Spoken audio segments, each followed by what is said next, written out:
Мен атым Искендер Мирзахмедов. Көктал айылынан Достық айылдан келдім. Біз мына Баткен қырдалға байланышту.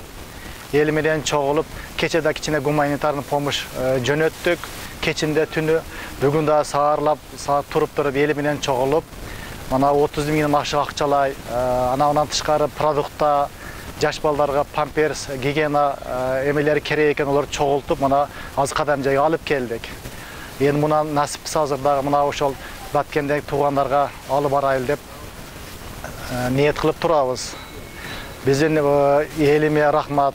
Ушундай кыйын кырдаалда бири-бирге жардам берип, бир муштумга түйүлүп, ушундай бар бир колдоп турсак жакшы болот эди.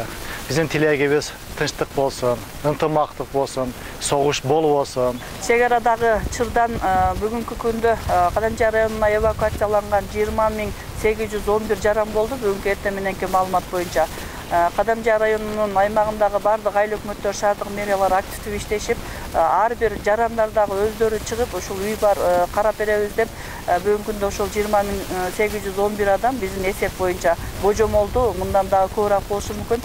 Кадамчы районунун эли эвакуациялангандарга жардам берип, гуманитардык жардамдарды берип атат.